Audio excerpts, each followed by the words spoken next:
All right. Hello, everyone. This is Jody King with the Alaska Apex Accelerator. Uh, want to welcome everyone for our webinar today on the Contract Surety 101, who is going to be presented by our wonderful Chris P., who I'll let him introduce himself shortly. But before we do that, I think we have a few more people in the process of signing in. So to give them time to do that, let me go over a few housekeeping rules for the webinar. Thank you, Jody. Can you hear me okay? Yeah, absolutely. Okay, perfect. Well, yeah, welcome. I'm Chris Pobiego. I'm president of Business Insurance Associates. Been a commercial insurance and surety broker here in Anchorage for about 24 years. A lot of my clients are in contracting and construction, so this topic is a big part of what we do, and I know it's an important topic for contractors looking to do government contracting or even in many cases private work that requires surety bonds. There's going to be a lot of different levels of potential sophistication with this. People tuning in, some of you may have never had a bond and you want to know what it's about. Other ones may have have existing bonding programs and may just be either looking for ways to grow the capacity. What we're really trying to touch on here is just like a lot of the basics.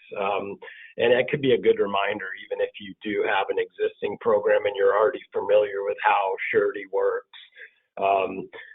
So essentially one of the things to know is, surety, there's a pre-qualification process. It's not like insurance where you go to somebody and pay a premium and you get a product.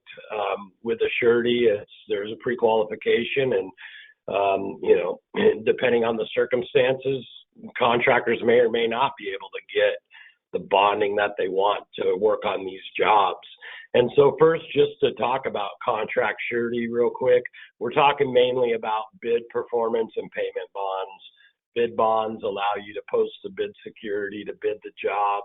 And then if you're the successful bidder and you enter into a contract, performance and payment bonds guarantee performance and payment during the course of the contract. The principle of surety has been around for like thousands of years. It's essentially a surety company stepping in and making a financial guarantee on your behalf. And because they're doing that, there's a pre-qualification process that goes into it. A lot of it depends on, how big of projects you're talking about. If you're talking about small projects, there's going to be less underwriting on those than there would be large projects. So it can vary a lot. A lot of these principles will be applicable to pretty much any company who's working with a bonding program, trying to grow a bonding program, putting one together. The main thing to know, though, is that there's no substitute for personalized consulting and advice from your broker based on your company's unique dynamics. Every company is different, and so there's no substitute for having somebody work with you on your company and looking at your financials and your capacity in putting together that bonding program. Like Jody said, anywhere along the way, if there's questions, you can raise your hand or type it in the text box and she'll get that to me. Let's go ahead and go to the first slide. That one. The surety relationship, really this is a relationship-driven type of situation. It's not like necessarily your insurance relationship. Your insurance relationship, you're going to know your broker, but you may not know your underwriters. With your surety relationship, you should know your underwriters. These guys, most of them are based out of, Seattle or Portland or other places, and they come up to Alaska multiple times a year. And if you're doing any kind of regular use of surety bonds, you should probably be having meetings with that underwriter once in a while, and grow the relationship. And, like any relationship, both parties have obligations and expectations.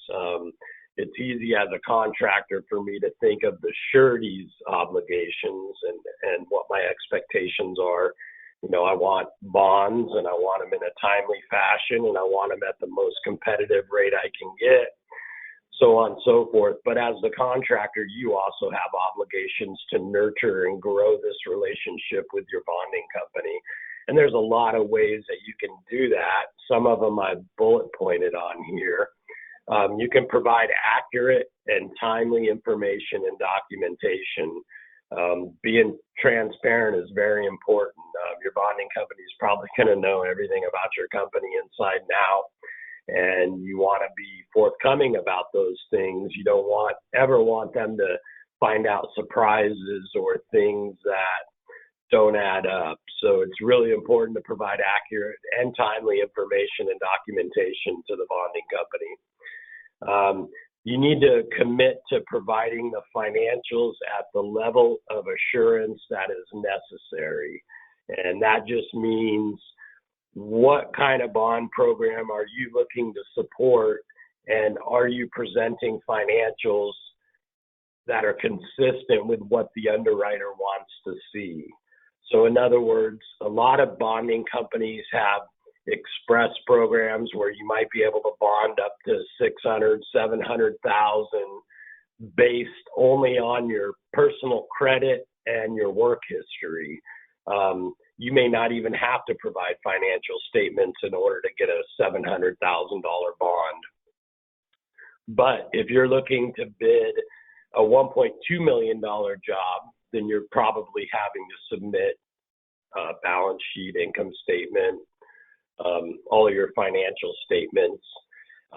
Now, of course, those can be presented in a number of ways. You can do in-house financial statements, which a lot of contractors will do, and that can support bonding up to a certain level, particularly if those in-house statements are credible and add up.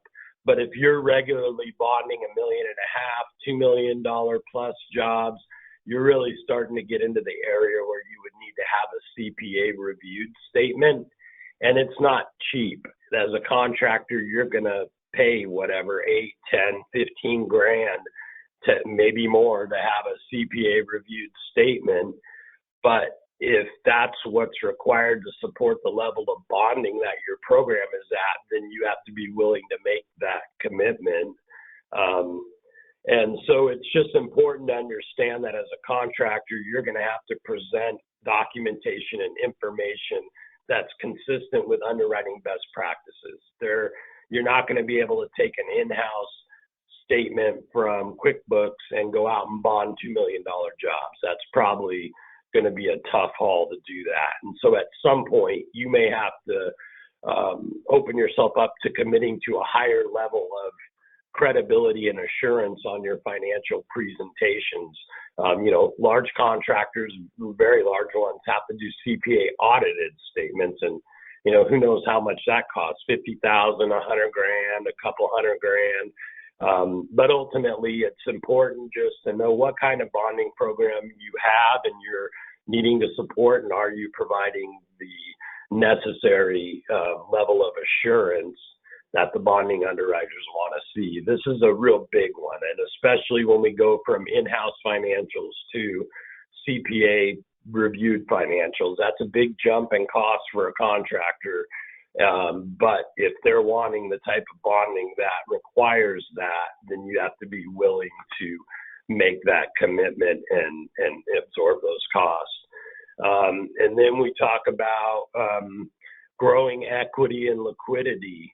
The bonding companies like to work with successful business owners, people that are growing the equity, they're growing their company, they're growing the liquidity.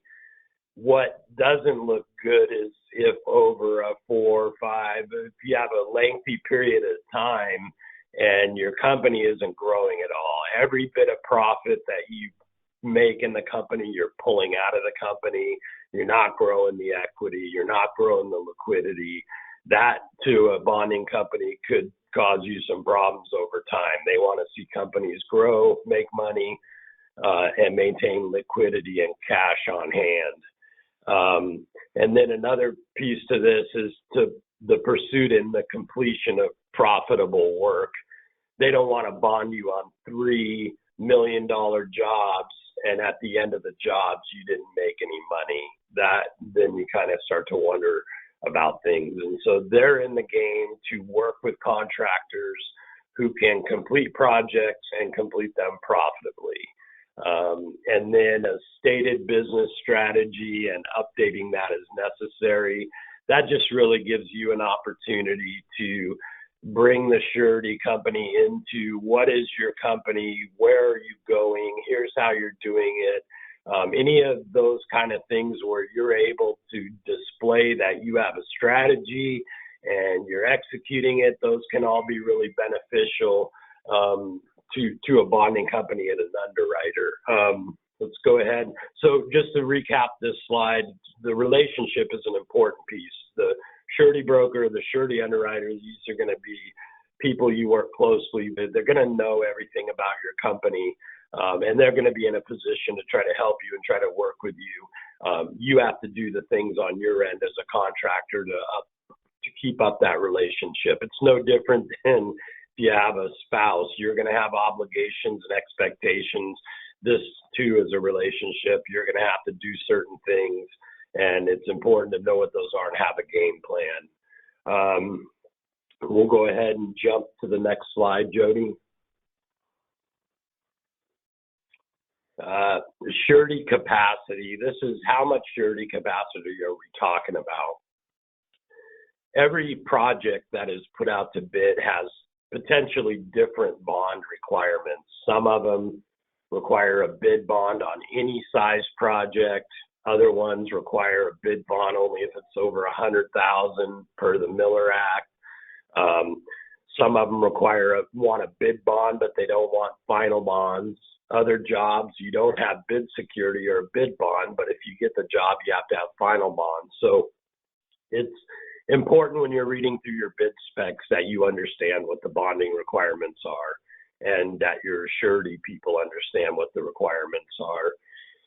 When we get into surety capacity, we want to ask the question, what kind of capacity is your organization seeking? Are you looking for, go out and bond $500,000 jobs? Are you looking to go out and bond $2 million jobs, $10 million jobs? Just some idea of kind of what the game plan is. What we usually what could be a problematic is when the answer to that question is as much as I can get. Like, we kind of know that we want to have a robust bond program that accommodates the type of things that you want to bid, but that statement kind of speaks to not really having a plan. It's like, I'm going to go out and just bid whatever I can, irregardless of whether it's consistent with my operational capabilities, my financial capabilities. And so the point here is to kind of have a plan. What kind of bonding capacity do you need to support your company?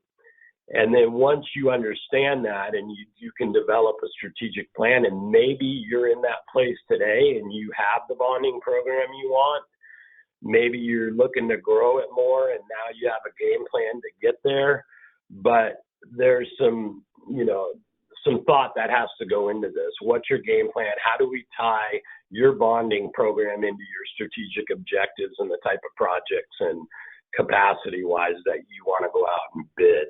And in many cases, you're not where you would like to be. Maybe you're bidding $500,000 jobs and you want to bid $2 million jobs. Okay, there's a plan. Now we have a plan. Now we set out what needs to happen to make that happen. And so let's go ahead and go to the next slide, Jody. There are some challenges with larger capacity. Just because you got a bigger job doesn't mean that you're making more money. We've seen plenty of cases where contractors find a sweet spot, and let's just, for example, say that's at $1 million. This guy can knock out these $1 million jobs all day long. Now some 3 million or 4 million comes along, and maybe it's in a different place than he normally works. There could be some other considerations there, but taking on some of those larger projects is taking on more risk. And As the contractor who's taken that risk, we all take risks every day in business, but you have to be rewarded for those risks, or else it's not working out how it should be. And so when you take on larger projects, you do take on more risks. You got more at stake, more things can happen, more dollars are at stake, and so it's okay to want to do larger projects. It's just understanding the path to get there and some of these things. And then some of the other larger capacity when we're looking to grow and get larger capacity is the market and the economy in a position to support that? Does it require diversification? Are you doing something different than what you normally do? I can remember the day I had a commercial builder come to me and want to bid a paving project, and that was like really outside of the realm of what they did. And then you have a conversation about it. It doesn't mean it can't be done. It just means, okay, we have to acknowledge that we're accepting risk by diversifying into some other scope of work that maybe isn't in our sweet spot. And again, does more revenue equal greater profits? Not necessarily. I mean, you can easily go out and lose money on a big job when you could have done a small job and made more money. So, the gross revenue is irrelevant. Well, it's not irrelevant, but it's not the important determining factor here. It's what's coming out on the bottom end of the net income. Are you making money on these projects? Because growing doesn't necessarily mean more money. And then when you're growing is the development of systems and personnel required.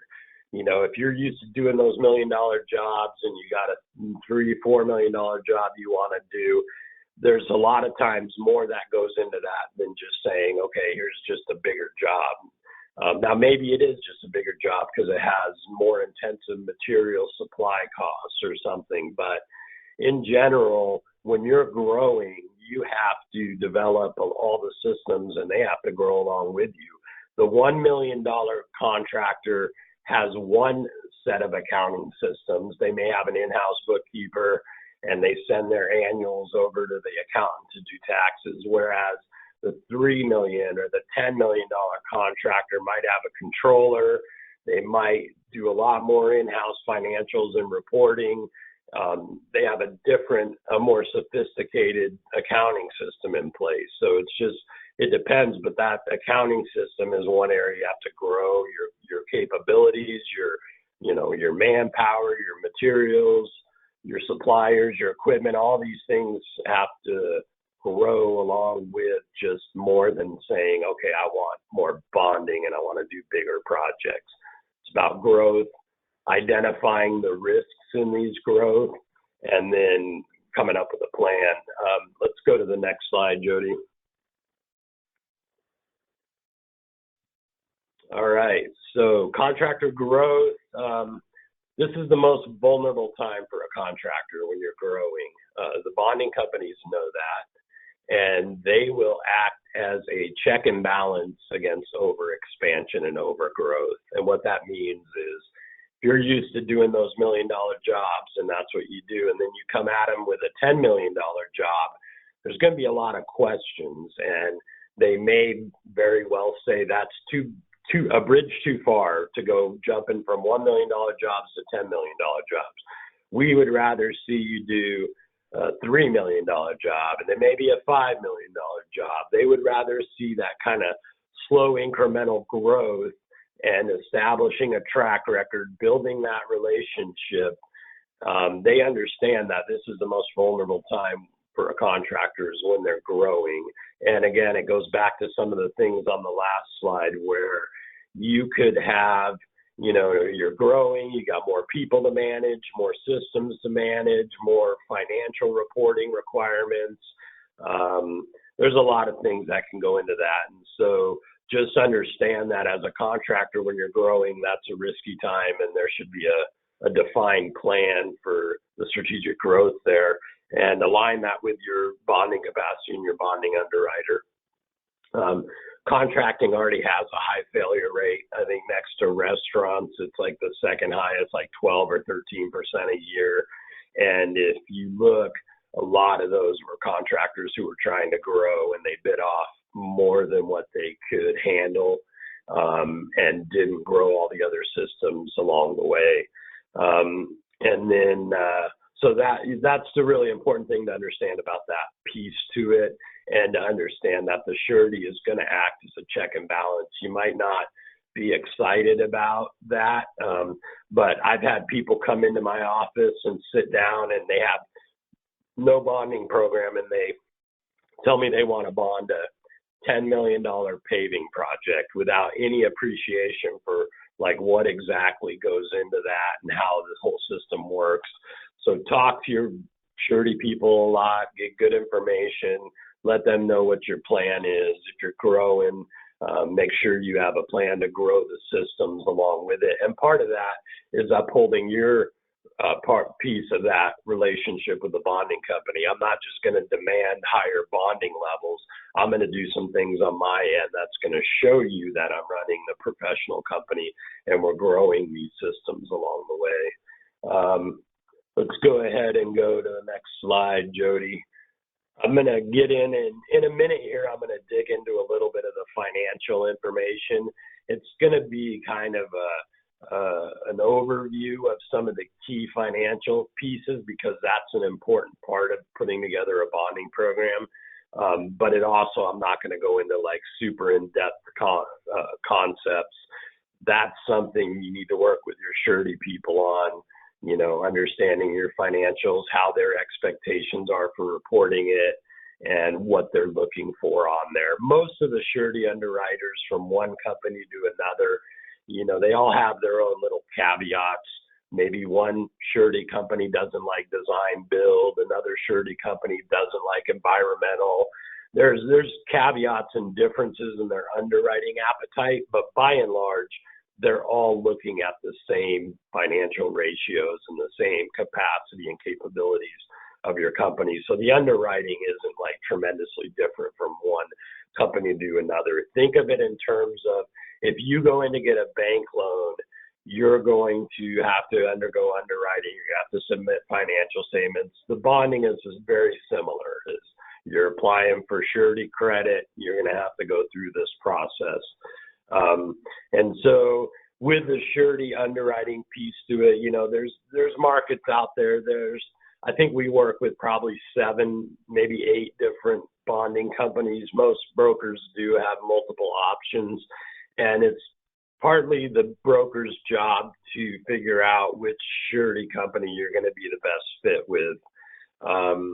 And so, you keep that. The parties that are involved in these bonds, again, this is kind of basic level stuff, but just to make sure everybody understands it, that a bond is a 3-party agreement between the contractor, who's called the principal, the surety company, who's called the surety, and then the project owner or the obligee.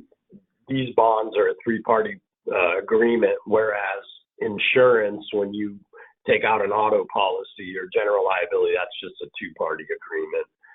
These bonds are underwritten based on a zero loss philosophy. So when they go and underwrite it, they're not counting on having claims. And if there are claims, and that's a whole other topic, surety claims, but if there are claims, ultimately through an indemnification process, the surety company can come back and hold you responsible for that financial loss. Whereas in the insurance world, they don't do that. When they underwrite insurance products, they know there's going to be X number of claims. They build that into their rate. And if you have a claim, then it gets paid, and that's it. They may raise your rates, but you're not having to pay that claim like you could on a contract surety claim. So important to know that. And then the surety underwriting also talks a bit about the 3 C's, which are capacity, character, and capital. It's what kind of work program can your company justify? Do you have the equipment, the manpower, the project supervision? And a lot of times this is an ongoing conversation with a bonding company based on what is happening at any given time. If we have a contractor who bids $1 million project and we bond them for it, and then they want to bid another $1 million project, but we know they might be kind of limited on capacity, then the bonding company may get into asking questions about the schedule. How's the manpower going to be allocated? Do you have two project managers, or are you going to have one floating? So this is an ongoing conversation about capacity and what your company has the capability of doing. Character matters, and that's a lot of it is, again, just being forthcoming, transparent, and nurturing that relationship with your bonding company. A lot of times when you initially fill out a bonding application, there may be a request for you to list references, supplier references, suppliers you've used, or other contractors or project owners. If you're approaching a new surety company, sometimes it's not a bad idea if you have letters of reference in there that speak to your character and that you've been able to do these jobs in the past. And a lot of these surety underwriters they'll call the references and the suppliers that you've worked with and ask, hey, how does this person do in their business relationship with you? So it's just a phone call away and they can find out. And here in Alaska in particular, I mean, it's a pretty small industry. Everybody kind of knows everybody, or a lot of people know a lot of people. And it's very easy for these surety underwriters to inquire around about your company. And so that's the character piece to that. And then, of course, the capital piece to it is the financial piece. And that we'll get a little bit into some of the concepts there. Let's go ahead and go to the next slide, Jody.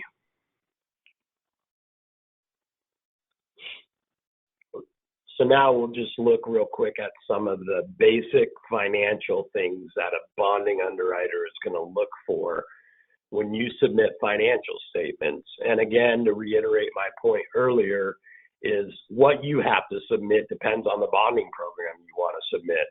We could bond you up to $500,000 all day if your personal credit is decent and we don't need financial statements. We can just do that. If you want to bond bigger projects, then you start getting into the financial submission. And this is just taking a quick look at what some of those financial things that a bonding company is going to look at. This first slide here is just a sample balance sheet. And as you can see on there, it's showing the assets, it's showing the liabilities on there. Let's go to the next page, or the next slide, Jody. Right here, we're separating between current and long-term assets. This is important. If you have a financial statement that you print out that only shows your assets and doesn't separate the short and the long term, then that could create some issues for you and for the surety underwriter trying to figure out what your short-term cash flows are, what your working capital is. And so ideally, you want to have your financial statement in a way that presents your current assets and your long-term assets. Let's go to the next slide, Jody. And then you can see here, it's the same with the liabilities. Is you should be able to have your liabilities split out as current and long-term. These are important to have this presented this way so that ratios on working capital and things can be figured out. One thing to keep in mind is that, you may work with an accountant or bookkeeper, maybe you don't, maybe you do your own financial statements. I'm not sure, but when you look at some of these things, you want them to be recorded properly. If you submit a financial statement into a bonding company that has all kinds of red flags and it's not very presentable, that's not going to be doing you any favors. You want this financial statement to be clean and presentable and to provide them with the information that they want. And so having these broken out between your current and your long-term is an important piece to it. You may have cases where, let's say you bought a new truck last year and you paid $20,000 and you still have $30,000 left on it. Well, that debt should probably be showing up in both your current and your long-term liabilities. Your current being anything due in the next 12 months, and then your long-term being anything due after 12 months. So you may have cases like that. If you have that and you have it broken out, that speaks good to the surety company that you're properly recording those liabilities where they need to be in the current or the long-term liabilities. Let's go ahead and go to the next page. And so why these are important is because this is how you determine your working capital. You take your current assets minus your current liabilities. And I put the word adjusted in there because it's important to understand that just because you're recording stuff as current assets doesn't necessarily mean the surety company is going to give you full credit when they do the underwriting for it. They may adjust your number based on what it is. If you have, let's say you have, what's a good example? Like equipment. If you have some equipment and you have it listed out under the current assets, the surety company will probably write that off and not count it. So their ratios maybe look different than what yours do. But if you want to figure out about what your working capital is, to take your current assets minus your current liabilities, and there's your working capital. And that's an important number because that's going to dictate a big part of what you can expect to get in terms of bonding capacity from a surety company. As a general rule of thumb, the working capital, we take the working capital times 10 for how much surety capacity. So if you are wanting to bid $1 million job, the surety would like to see 100,000 in working capital in your company, 10%. If you're wanting to bid a $10 million job, they want to see $1 million of working capital in there. And, you know, cash is king. There's no substitute for cash. You're always going to get full credit for that. You may run into cases where they want you to submit bank statements to verify the cash balance is shown on hand. But if you cash is good to have on there. Accounts receivable in most cases is as good as cash if it's current. So a lot of times when you have to submit a balance sheet and an income statement, the surety also wants to see a schedule of your ARs and the aging. If you have anything that's over 90 days aged, the surety company may consider that just a bad debt that you're not going to get paid on, and they may write it off when they're calculating out your working capital position. So having current ARs is usually as good as cash, but if you start to have some that are aged out, you may run into a surety not wanting to give you full credit on that as a current asset. And so it's just that's a snapshot. It's not a set in stone rule. Working capital times 10 equals surety capacity. It's just kind of a starting point about what you can expect. The bottom line is the bigger the job is that you want to do, the more cash you're going to have on hand. And this is important for a few reasons: the long-term life of the company, but also, you know, if you run into problems on a contract, and that could be operational problems, that could be anything from, you know, the owner passes away. I mean, it could be any of a number of things that you run into. There's very few things that money can't fix, or at least solve the problem for the immediate term. And so by having cash on hand, that looks good to a surety company. They're assured that you have the ability to handle something if something goes sideways. Things like having key life insurance policies on your owners are helpful. Things like having a line of credit that's not maxed out, and that you don't necessarily use a lot, or you have available to provide that influx of emergency cash if you need it and you run into a problem on a job. And so just keep that in mind. The takeaway from this is that cash is important.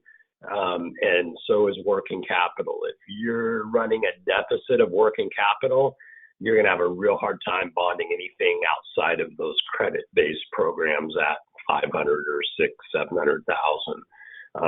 You've got to have sufficient capital on hand to be able to get surety companies on board with bonding these projects. Let's go ahead, Jody, and go to the next slide.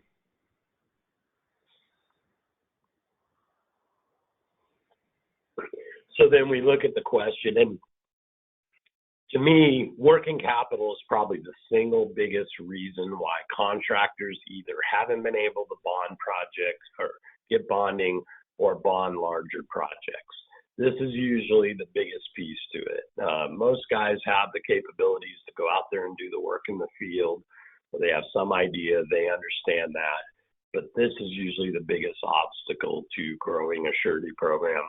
And it goes back to some of the earlier principles we talked about, like keeping equity and liquidity in your company. If you're draining it all and you're taking out, $1 million a year to fund your personal lifestyle and you're not leaving anything in your company, then you're really not investing in your company. And if I'm a surety underwriter, when you come to me and you want me to bond your company, you're asking me to make an investment in your company. And why would I want to invest in your company when you're not even investing in your own company as the owner? So that's an important piece to keep in mind. If you're pulling all the money out, then that doesn't necessarily speak well to holding together a surety program. So keep that in mind. So we look at the question of how do we improve and protect the working capital ratios. Let's go next slide, Jody. You can increase your current assets, that's your cash, accounts receivable, do more profitable work. Next slide. You can decrease your current liabilities. That could be anything from paying off debt. Now, not all debt's bad. Some people will tell you it is, but not all debt's bad. You can leverage debt to make some things happen, but you can also decrease your current liabilities to improve your working capital ratio. And in some cases, that might just be reallocating debt from a short term to a long term. Because keep in mind, any of that current liability I have that's due in the next 12 months, if I can get that note extended, or if I can somehow move some of that debt to the long term where it's not immediately due, that immediately right there improves my working capital ratio. And so look at that, look at your current liabilities and see if there's opportunities to push any of that into longer term liability. Let's go next slide. Again, we talk about pursuing and executing profitable work. That'll help protect your working capital and your cash flow if you're making money. Next slide. We talk about, again, reinvesting your profits back in the company to grow equity. I understand that the more capital your company shows making from the prior year, the more taxes you're going to pay. And generally, a lot of times business owners and contractors run the financial piece of their businesses based on tax considerations. That's the overwhelming important thing for a lot of people. How can I not pay more taxes than I need to? And so you see that. But the problem you run into there is, okay, great, you go show a $100,000 loss for last year. Your tax guy's going to say, great, well, you don't owe anything. Maybe you got a refund coming from you. But your bonding guy, on the other hand, is going to look at that and go, that's a problem. Now you don't have the cash on hand to support a surety program. I've seen companies go from being able to bond $5 million jobs to not even being able to bond a $500,000 job. It happens. And it's because of the financial mismanagement, collapse, things go sideways. And so it's important to find a balance between, what you're showing, what your tax obligations are going to be, and keeping some liquidity and equity growing in the company. And the best way to do that is to just have clear and open communication with those professionals who should be on your team, your bonding broker, your surety underwriter, your accountant, CPA, your banker. These are all people who you'll surround yourself with that can assist you and work with them on finding where is the right point. You know, we don't want someone to pay more taxes than what they need to, but by the same token, if you have a contract surety program, you have considerations beyond just what are the tax implications. You also need to ask yourself, what are the bonding implications? If I drain my company of all the available cash and I have a deficit working capital and my company is showing negative net income for the last year, that's going to be a very difficult situation to bond that company, even if they've had a completed track record of successfully bonding jobs in the past. So keep that in mind. If I'm the surety underwriter, you want me to invest in your company. What are you doing to invest in your own company? Next slide. So just a quick comment on that, Chris, is you need to have your vision that you're clearly sharing with all of those key resources. So your CPA, even an attorney or your surety broker, that you know that the end goal, because a lot of times when you ask advice, CPA is going to give you advice from their point of view. And yeah, let's get your tax, we're going to run it and do that thing. Whereas your surety broker is saying, no, we want to see cash in hand. So yeah, keeping that vision clear of what your company's end goal for those finances and clearly communicating that to all of those professionals you're working with really make sure that that entire team is working to its best advantage for you. Yeah, no, I agree 100%. You know, there's a few cases where I can't help someone, and I can't help someone if they won't deliver the information that's needed or if they won't get it in a timely manner. Those are the situations that our hands get tied on things. And so having that clear communication, having that strategic plan, engaging those people around you, all very important pieces to it for sure. And then consider the surety impact of capital purchases. If you have a 12/31 fiscal year end and you go out and you buy 4 new excavators for Christmas right before your end of the year financials are going to hit, and you drain all of the capital out of your company, and I get a 12/31 financial that shows nothing because you went on a spending spree, that could be a huge problem. And so we always encourage anybody who's got a bonding program to engage their surety people on understanding the impact of capital purchases. If you're sitting around and you have $1 million in capital in your account and it's just burning a hole in your pocket to go buy some new equipment or do something else, keep in mind what that's going to do to your surety program or the impact that it could have, and have that conversation with your broker. Don't go buy property or equipment or all kinds of things. If you have no money in your bank account, but you have a 30 classic car collection worth $1 million, I'm not going to be able to do anything for you to bond that. Those cars are not going to help me bond your project. And so keep that in mind, that if you're going to do capital purchases, and that's just big expenditures, real property, equipment, vehicles, all those kind of things, have a conversation with the surety and what is going to be the impact on my program with this. Because I can promise you that no surety underwriter wants to turn around one day and discover all of the cash from one of their companies is gone because a whole new fleet of equipment was bought. So have those conversations, consider the impact that your decisions are going to have upon your program.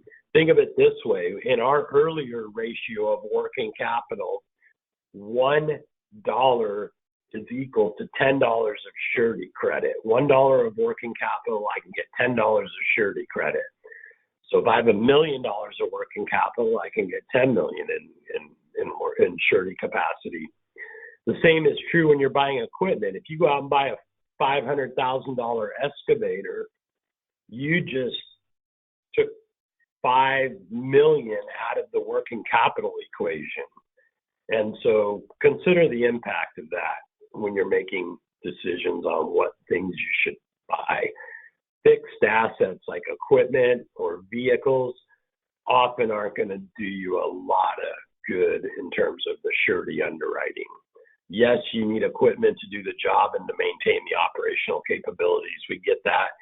Yes, those are long-term assets, most of which will eventually depreciate out, but they'll help with your overall net worth, but it's not going to help your working capital. And so understand that. Let's go to the next slide, Jody.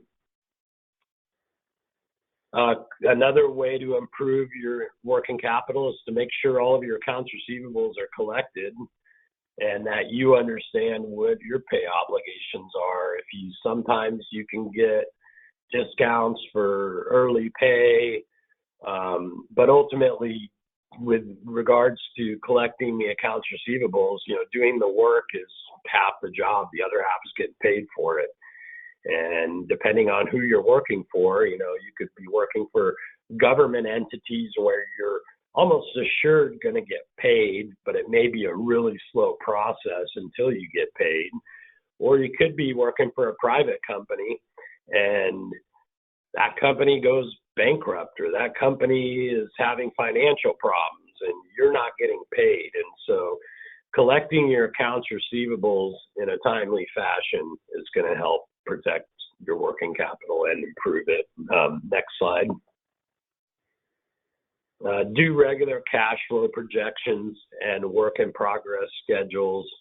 Again, just staying on top of the financial reporting and understanding where things are at is going to help you in terms of making sure you're getting the most out of your assets and making those work for you. Let's go to the next line. Now we're jumping down again to decreasing current liabilities. Again, this will help your working capital. Renegotiate terms on capital assets, loans, and credit cards. So I talked about before, anything you can bump out of the current liability and into a long-term liability is going to immediately improve your working capital. Let's go ahead and go to the next slide, Jody. This is minimize non-revenue generating assets. Again, if you just have equipment sitting there and you don't have it out on jobs and it's not making you money, but it's costing you in terms of your working capital, figure that out. Maybe you sell equipment, maybe you lease it by a job. I mean, you have to figure that out for your own company, what way to go with some of that stuff. But anyways, if you can minimize your non-revenue generating assets, that would be helpful. Next. Renegotiate investor notes and payouts. And again, that could be to yourself. A lot of people fund or start their companies with contributions from their own personal accounts. Any of those things, those notes and payouts that you can renegotiate or have spread out over a longer term is helpful. Sometimes you could run into a surety company who sees a large note due and may require that you sign like a subrogation thing that says basically you're not going to pull your money out and collect on your note without going to the bonding company first. They don't want to set you up with bonding for $10 million worth of jobs, and then they find out the following week you cashed in your shareholder note and you've taken all the money out of the company. That won't look good. So they may require, if you have a large shareholder note, that you sign willing to subrogate that and get permission from them in order to collect on that. Let's go to the next slide. Now we'll just jump real quick, and I know it looks like we got about 10 minutes left, and I won't take all 10 minutes, but here we're just looking at the income statement. This is just going to show, let's go to your next slide, Jody. This is just going to show your total overall revenue up there at the top, which might be okay for use in benchmarking things from year to year or figuring out what your revenue program is, but it's not really a huge indicator Well, it could be an indicator of your overall program size. If you're running like this one here, if you're a company and you're running 100,000 in annual revenue and you want to bid $1 million project, the bonding company is likely going to ask, how are you going to do something that's 10 times your normal annual revenue? So that revenue number can be used for like benchmarking a total program size, but it's not like super huge in terms of a financial piece of the surety underwriting. Next slide. Instead, the net income is what's more important, because that's where it shows if you're profitable or not. If you're making money after everything else comes out of your top line, that's what you're left with on the bottom line. Are you making money? If you're consistently running deficit net incomes, the surety company, you're going to have a hard time bonding projects. They want to see that companies are making money and so forth. So let's go ahead and go to the next slide, and the next one actually. This is just a couple primary financial warning signs that the surety company will look at. They're going to take their financial statement and they're going to run these ratios and figure out where you're at. And you're going to either end up in a green light column, yellow light caution column, or a red flag column. So this is all numbers. There's no, once you submit it, this is just the numbers. So keep that in mind. Let's go to the next slide. Actually, pop over two more. Next one too. And then back one, sorry. And then, so these are just a couple of the big ratios that they'll be looking at when they're assessing your company. If anybody wants any of this other information, you can feel free to email me or reach out to Jody and she can share contact info. I'm happy to provide slides, and I think she'll have them and have it up. Let's go to the next slide.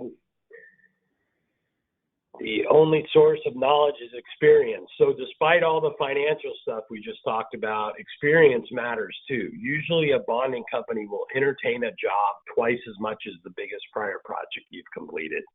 If your biggest job is $500,000, we could have a problem trying to get you bonded on a $3 million job. They'd rather see you bond $1 million job, take that stepping stone, that incremental calculated planned growth to move up.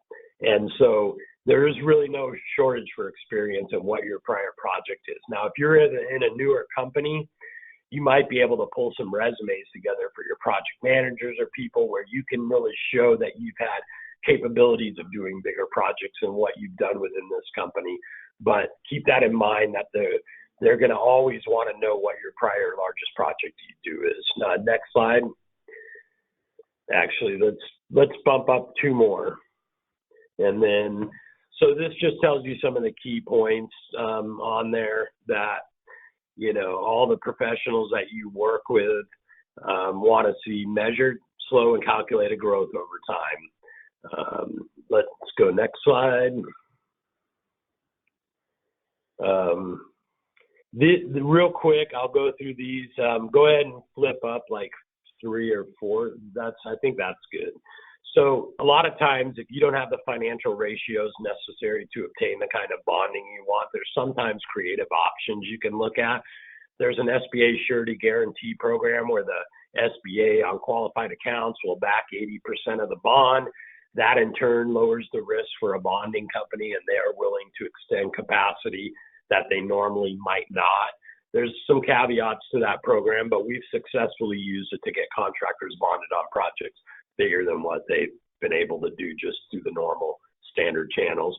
There's some sureties out there that'll do collateral-based agreements. So if you have a lot of cash on hand, it's not our favorite way to go. We never want to tie a contractor's cash up.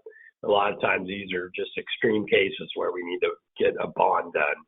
Funds control, where you set up a joint bank account with a surety. The contract proceeds go into the account. The surety has the oversight to be able to make sure the suppliers and subcontractors are getting paid before you get paid. So they have that extra hand of control in the process. Again, maybe not ideal. We've used it before to get contractors bonded on jobs. And then outside indemnification, which is basically some other third party who you convince to come in and make and sign on to the indemnity agreement. They're basically a co-signer in that case, and if they have enough financial strength, that could be a deal breaker and swing the deal in your direction. So we just want people to know that there's some alternative options out there or creative solutions when we try to go. Let's go ahead, Jody, and let's jump down to slide 48, the second from the last one. It'll be up one, back one. There we go. Or one more forward. 7. There should be 7 bullet points on there. One more. So this is just a summary. We're about out of time. But make sure your growth makes sense for your organization. More growth doesn't mean more money. A lot of times, if you're in a comfort zone in a sweet spot, why fix something that doesn't need to be fixed? Understand the importance of your surety relationship and nurture and grow that relationship. Point 3, understand the surety underwriting process and look at your organization from an outside perspective. As the owner of the business, you have an emotional attachment to the business.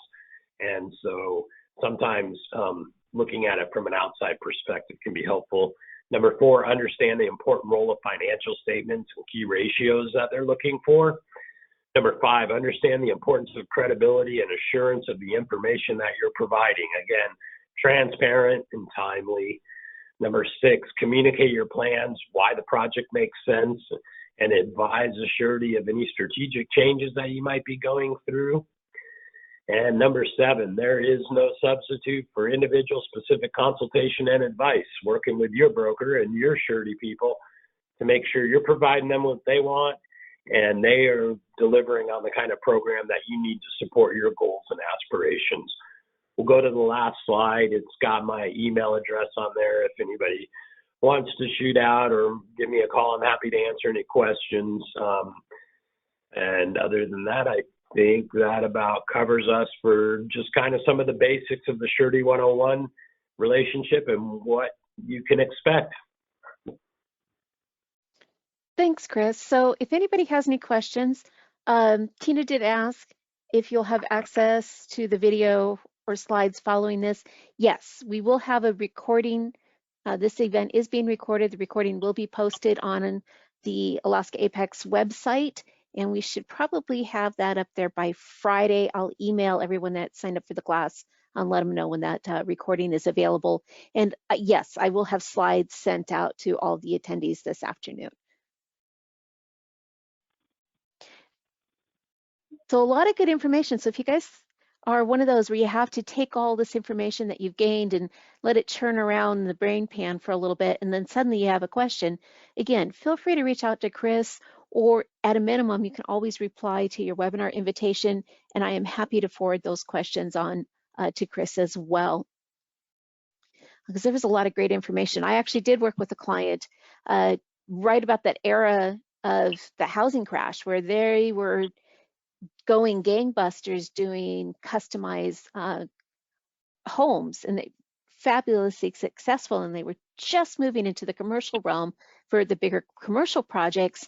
And we had that housing market crash, and all of a sudden this firm could no longer get bonding where they had this great success before, but the company had done just what Chris was saying don't do. They were taking all their profits, and at the end of the year they were buying all their equipment, and they were very, very proud to be utterly debt free as a construction company. But because they didn't have any working capital, they suddenly lost all of that bonding capacity. But they had an incredible new fleet of heavy equipment that they had no debt rider on. But it was really interesting how within less than a month, they went from that healthy surety bonding relationship to not even being able to get the surety bonding because their business history was all tied to that residential market, and they were moving into the commercial market. Rough growth curve for those guys, absolutely. So yeah, that was a while ago, but I'll never forget that talking to him. But yep, completely debt free. So any other questions, anyone? All right. Well, Chris, thank you so much. I love listening to your presentations. I love listening to the depth of knowledge and experience and the advice that you so humbly put forward in all of your presentations. And I hope that key takeaway for everybody is, build those relationships. And if you don't know your surety broker and those underwriters, then maybe that should become a priority, especially coming into this next construction season, to make sure that you guys are all ready to move forward with those projects. Chris, thank you so much for your time today. For our audience, thank you for joining us. And since we don't have any final questions, I am going to go ahead and close the recording.